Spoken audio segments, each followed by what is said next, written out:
बिस्मिल्लाहिर्रहमानिर्रहीम। अस्सलाम वालेकुम। मैं गौहर भट्ट आपकी खिदमत में हाजिर हूँ। और जैसा कि मैंने पहले कहा था कि इमरान खान ने समा टीवी को इंटरव्यू दिया तो बड़े कंफ्यूज सी पर्सनैलिटी के तौर पर सामने आए। वैसे तो मेरा उनके बारे में शुरू से ये यकीन है कि वो एक कंफ्यूज इंसान है, लेकिन यहाँ के कौम जो है, लोग ख़ासतौर पर यूथ, वो इस बात को मानने को तैयार नहीं थी। अभी भी बहुत बड़ी तादाद है जो मानने को तैयार नहीं है। बहरहाल एक बार फिर उन्होंने साबित किया कि वे कंफ्यूज आदमी हैं। उन्होंने ये कहा कि कल एक तकरीब से ख़िताब करते हुए उन्होंने ये कहा कि पाकिस्तान की जो हुकूमत है वो तब मिलनी चाहिए जब उसको पूरी समझ आ जाए, एकदम से पावर नहीं मिलनी चाहिए। मुझे तो एक साल पता ही नहीं चला कि मईशत कहाँ जा रही है। 3 महीने तो मुझे दादाशुमार ही समझ नहीं आए, और ख़ास तौर पे जो पावर सेक्टर है उसका तो मुझे बिल्कुल ही नहीं पता चला।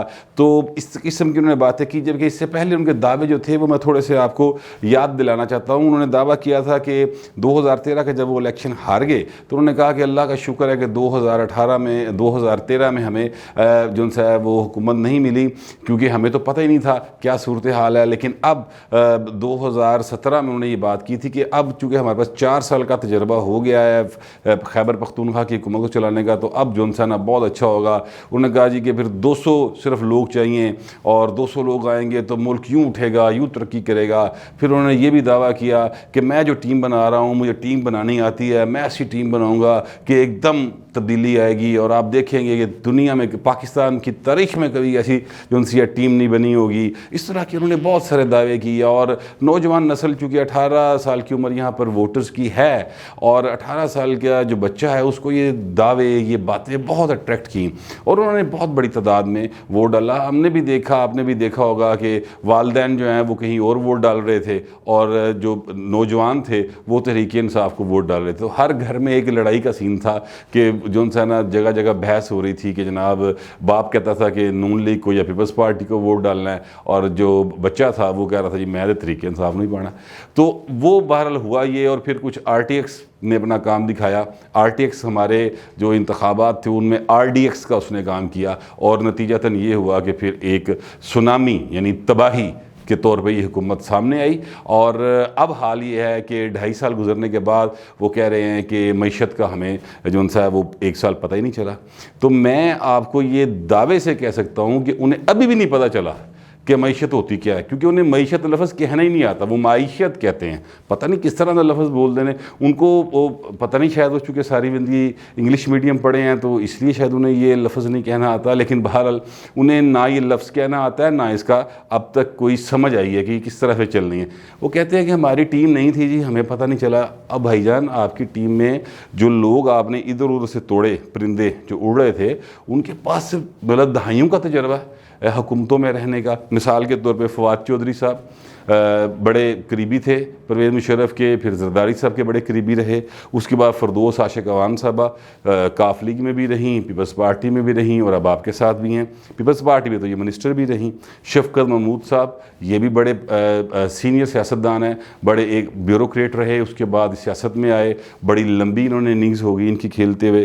परवेज़ खटक साहब हर पार्टी में रह चुके, अल्लाह के फजल से उनकी सेहत देखे तो वो लगता नहीं कि वो रोटी भी पूरी खाते होंगे, लेकिन वो हर पार्टी में रह चुके हैं। कोई पार्टी उन्होंने नहीं छोड़ी जिसमें वो ना रहे हों। और फिर 5 साल वो वज़ीर अला भी रहे एक सूबे के। फिर फमीदा मिर्ज़ा साहबा स्पीकर रही हैं कौमी असम्बली की। हफीज़ शेख साहब जो हैं वो फिर वज़ीर ख़जाना है। ये पहले परवेज़ मुशर्रफ के साथ थे, फिर पीपल्स पार्टी के साथ है, अब ये आपके साथ चल रहे हैं। बाबर अवान साहब, अल्लाह अल्लाह क्या बात है बाबर अवान साहब की। शुरू हुए हैं वो जनाब भुट्टो साहब की, जब उनको अदालती तौर पे कत्ल किया गया तो वहाँ से वो शुरू हुए, उनकी सियासी ज़िंदगी शुरू हुई, और फिर सारी ज़िंदगी मदासराई करते रहे जब तक जो भी हुक्मरान, इनमें ये क्वालिटी मौजूद है, जो भी हुक्मरान आएगा उसकी मदासराई इस तरह से करते हैं कि जरदारी साहब जैसा घाक आदमी वो भी इनसे धोखा खा गया था। और फिर आखिरकार वो जो है ना वज़ीर आज़म यूसुफ रज़ा गिलानी को ले बैठे, यानी बाबर अवान साहब।